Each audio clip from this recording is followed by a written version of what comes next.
रात अंधेरी थी, जैसे कि काली चाय की बोतल, और प्रकाश की कमी केवल मेरी कार की हेडलाइट्स की दुर्बल चमक थी, जो अंधकार में छिलक रही थी। मैंने स्टीयरिंग व्हील पर मजबूती से कसकर ग्रिप किया। मेरे माथे से पसीने की एक बूंद टपक जाने की अनुभूति हो रही थी। मेरे पास रात्रि में गाड़ी चलाने के प्रति हमेशा ही असहजता थी, लेकिन आज रात वह असहजता पूरी तरह से डर में बदल गई थी। मैं एक जंगल की एक वीरान सड़क पर था, जो जैसे एक घने जंगल के माध्यम से अंशुमान बिना किसी आखिर तक जाने लगी। ऊंची वृक्ष दोनों ओर उभर कर खड़े थे। उनकी शाखाएं जैसे मरे हुए उंगलियां आसमान की ओर उंगली कर रही थीं। वहां एक भयावह चुप्पी बस गई थी, जिसे केवल दूरस्थ उल्लू की चिल्लाहट या हवा में पत्तियों के हल्के हल्के हिलने की आवाज तोड़ती थी। हर मील के साथ मेरा दिल तेजी से धड़क रहा था।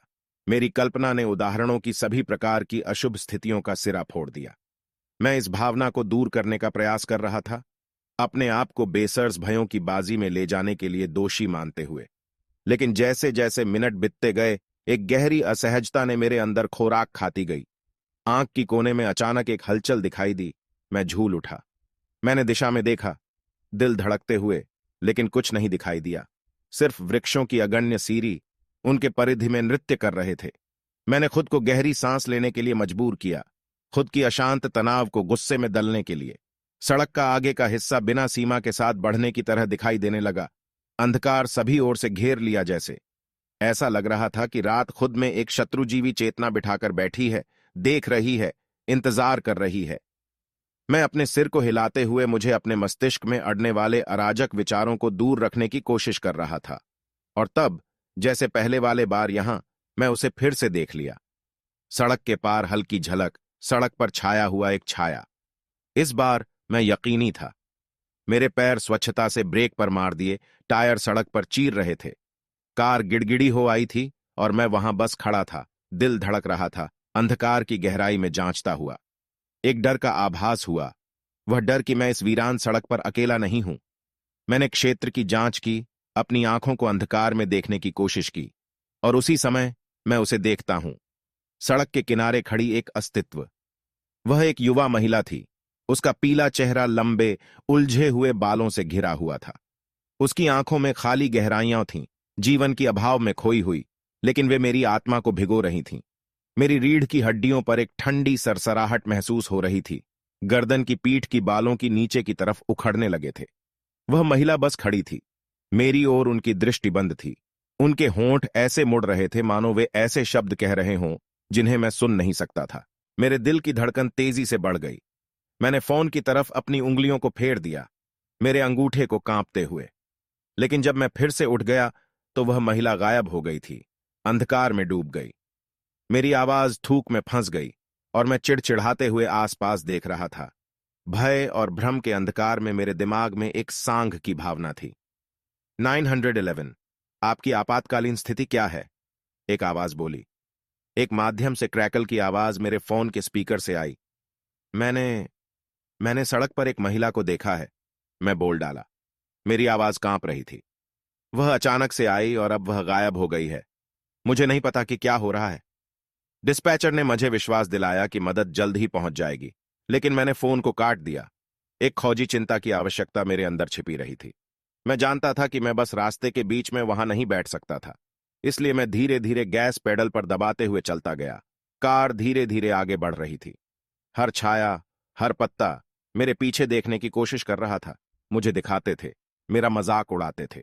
मिनट बदल गए, प्रत्येक सेकंड एक अनंतता की भावना देते हुए, जैसे मैं कुछ अनजाने स्थान की यात्रा कर रहा हूं। और फिर आगे मैंने देख लिया, एक हल्की रोशनी की चमक। राहत मिल गई जब मैंने समझा कि वह एक गैस स्टेशन है। मैंने कार को लॉट में पार्क किया। मेरा दिल अब भी तेजी से धड़क रहा था और मैंने कार खड़ी की। मैं वाहन से बाहर निकला। मेरे पैर अस्थिर थे, जैसे मैं द्वार पर जा रहा था। गैस स्टेशन की फ्लोरेसेंट बत्तियां मेरे सिर के ऊपर चिंगारी फेंक रही थीं। एक कठिन शुद्ध प्रकाश की चमक थी। जैसे ही मैं अंदर चला गया, दरवाजे के ऊपर एक घंटी बजी, मेरी पहुंच की सूचना देते हुए। काउंटर के पीछे बैठे कैशियर ने ऊपर देखा, एक सभी की मुस्कान प्रस्तुत की। रात्रि के साफर, हां, उन्होंने बताया। उनकी आवाज आकर्षक थी। मैंने सिर के हिलने को स्थिर करने की कोशिश की, अपने हिलते हुए हाथों को स्थिर करने की कोशिश की। हां, बस एक आराम चाहिए था। बहुत लंबी यात्रा थी। उन्होंने खिलखिलाहट में उत्तर दिया। आश्चर्यचकितता की भावना मेरी तनावपूर्ण मेरी मुद्रा की थी। अच्छा, तब आप थोड़ी कॉफी लें। यह ताजगी से भरी हुई है और आपको वो उत्तेजना मिल सकती है जो आपकी आवश्यकता है। मैंने हल्की मुस्कान दी, इस बात के लिए आभारी कि मुझे विचलिती में थोड़ी आराम मिल सकता है। मैंने एक कप गरम कॉफी की दीर्घा की और स्वयं के सिर पर उसकी गर्मी को महसूस किया। कैफे की बिजली के बलबूले मेरे शरीर में घुस गए और मैंने एक संकल्प की लहर महसूस की।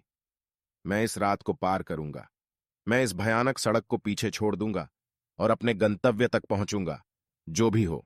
जब मैं बाहर जाने के लिए मुड़ा तो कैशियर की आभासी छवि का एक झलक देखा, कांपने वाली आंखों का कोना देखा। वो एक जानकारी, एक मान्यता की कुछ पल के लिए, लेकिन फिर वो चली गई। वही दोस्ताना मुस्कान वाली मुखौटा पर लौट आई। मैं रात्रि में बाहर निकल आया। ठंडी हवा बरसाती धूप में आई थी, जैसे यह घने जंगल के घातक वातावरण से बाहर निकलकर मेरी आत्मा को शांति देने की कोशिश कर रही हो। सड़क फिर आगे बढ़ी। गैस स्टेशन की रोशनी पिछले दरवाजे में गायब हो गई, लेकिन मैंने उसे ध्यान से अपने पीछे छोड़ दिया। मैंने रेडियो की बढ़ा दी। परिचित संगीत मेरे सांग में सुरक्षिति की भावना प्रदान कर रहा था, जैसे कि मैं विकराल समय से गुजर रहा हूं। और हालांकि छायाएं अब भी मेरी दृष्टि के परिधि में नृत्य कर रही थीं, मैंने उन्हें मुझे खा नहीं सकती हैं दिखाने दिया। हर मील गुजरते समय मैंने उस रात के डर और असुरक्षा को पीछे छोड़ दिया, एक नए सवेरे की प्रतीक्षा के साथ। तो मेरे सभी दर्शकों, अगर आपको इस डरावनी कहानी में खिंचाव महसूस हुआ हो, अगर सस्पेंस ने आपको सीट के किनारे पर रख दिया हो, तो मैं आपको उस सब्सक्राइब बटन को दबाने और इस वीडियो को लाइक करने की सलाह देता हूं। आपका समर्थन मेरी सृजना को ऊर्जा प्रदान करता है और मुझे और भी कई कहानी सुनाने के लिए मदद करता है। और याद रखें, कभी कभी सबसे डरावनी सड़कें वे होती हैं जो हमें अज्ञात की दिशा में ले जाती हैं। उत्सुक रहें, साहसी रहें और हमारी अगली डरावनी यात्रा तक अंधकार में आपकी हेडलाइट की चमक बनी रहे। इस प्रकार वह वीडियो की कहानी के पिछले हिस्से की प्रतिलिपि बनाई जा सकती है। ध्यान दें कि यह कहानी डरावनी और रोमांचक है और वीडियो में जोड़ा गया है ताकि आपके दर्शक उसे जमकर आनंद ले सकें। इस कहानी के अंग को आगे बढ़ाने में कोई समस्या हो तो कृपया पूरे पाठ को प्रदर्शित करें ताकि मैं आपकी सहायता कर सकूं।